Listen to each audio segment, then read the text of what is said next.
What is going on? Welcome back to Financial Journey. So today we're going to talk to you about Lucid. I want to go over some of the current data points, break it down what shorts did, and what to expect tomorrow. Before I get into any of that, make sure you guys hit that thumbs up. And with that said, let's get right to it. So starting off, Lucid did have a very impressive day, closed 4.73% in the green. After hours is going down slightly, 1.04%, but still nothing really crazy to write home about. Very little volume for that. 19.8 million shares were traded today. 24.9 is the average. So GDP did come out first thing this morning. That's kind of what fueled the broader market. And even though PCE is coming out tomorrow, and you do see a lot of articles coming out kind of spreading fear, despite that though, you didn't really see a pullback. If anything, it actually went up during power hour. So kind of interesting stuff. In the past, whenever there's been inflation data, you've always seen more of a retracement. So maybe that is a whole new level of optimism going into tomorrow. So if PCE numbers are very positive, then this is where you will see a lot of growth stocks such as Lucid go up like no other and potentially even touch that $3 range. As I said in my video yesterday, I think it was posted under my other dedicated Lucid channel. So if you guys haven't subscribed to that, definitely do so. But the technicals, the data points at that stage were looking very optimistic. So today, specific to Lucid though, there was no actual news, no SEC filings, nothing along those lines, nothing really posted on social media either. So it's just been piggybacking off of the broader market. And in reality, nothing wrong with that. I don't think anyone's going to complain about Lucid being up almost about 5%. Even today though, shorts did return 1.52 million shares, 27.39% of the free floats being shorted, and that works out to be 242.63 million shares overall are being shorted, and that is about $671, or that's what it equates to. Very high stuff. Utilization 97.54, and then cost to borrow average is roughly around 31, so 30.95. And it's been kind of within that range for a very long time. So it's kind of positive to see the shorts returning some shares. This is why I like to analyze this information, because by them returning, it does validate today's green day, similar to yesterday. So pretty interesting stuff.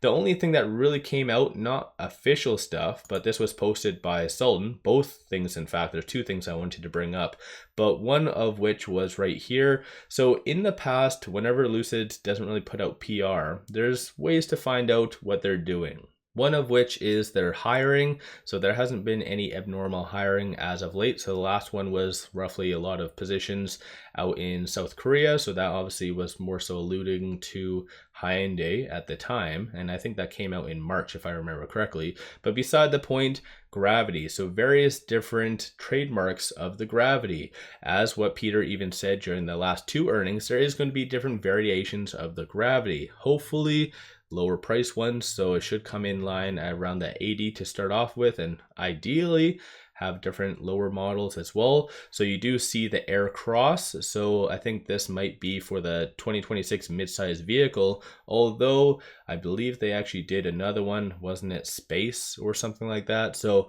they clearly are trademarking almost every single name out there, that way they have plenty to pick from. But still, the fact that they're preparing at least for the 2026 is a good thing. Hopefully they don't have a mess up similar to the name Gravity. And as far as I'm aware, I don't think there's any updates when it comes down to that.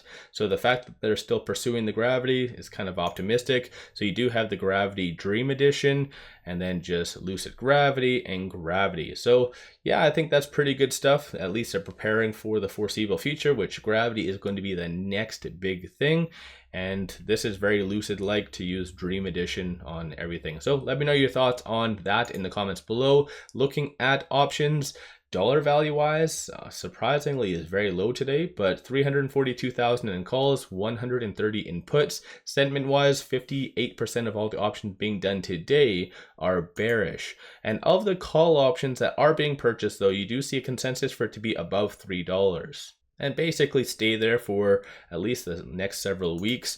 And then looking at puts, you do see a consensus for it to be between the $2.50 and $3. So clearly more upside is anticipated. Just to give you an overview of the open interest, Lucid has always really struggled with that. So if for any reason Lucid is able to close above $3 tomorrow, then you are going to see a nice bump up in the stock price on Monday, because market makers will have to cover those 19,000 in open interest on the open market, right? So that is a pretty good thing. Hopefully Lucid is able to get above $3, but no doubtably shorts will be very active around that $3 range if it does test that tomorrow. These are some of the transactions that did occur today on the secondary market, so kind of in line with what it has been. Dark pool, on the other hand, was very active in comparison to the last several trading days. You can kind of just see it's probably around 3 times the volume, so I think that's generally good. Dark pool is linked to shorting as well as larger institutions. So possibly some bigger players were getting into Lucid through the dark pool, so it's something to consider.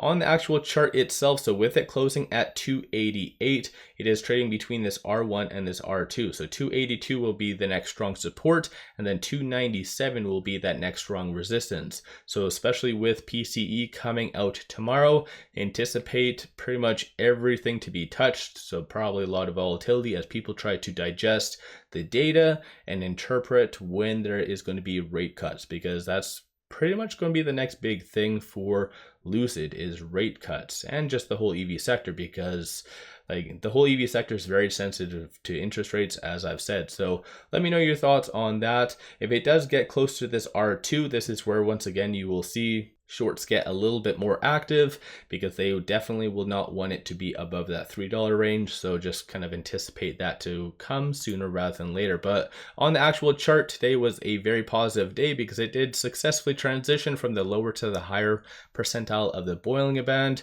So hopefully tomorrow going forward, it's just going to trade between that 100-day moving average and that center Bollinger Band, or ideally above that 100-day moving average. So I think technicals and just a lot of the data points, like I said in my video yesterday, are looking very, very positive and primed and ready for Lucid to finally do something. And I know that kind of sounds bad for them to finally do something, but I feel like in the longest time we've been in the $2 range, and I think realistically, especially looking at the PS ratio and everything, it is due for a nice breakout. So let me know your thoughts on Lucid.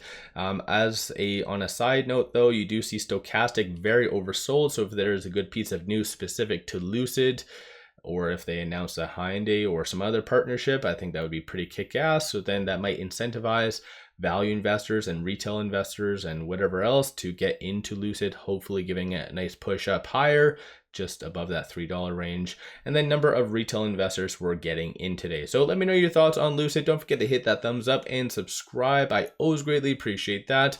One final thing, take advantage of this promo. Simply sign up for a new account, throw $100 at it, and they give you 7 fractional shares of the 𝗪𝗧𝗛. So kick-ass deal. Link in the description below and also the comments. With all that said, appreciate all of you watching.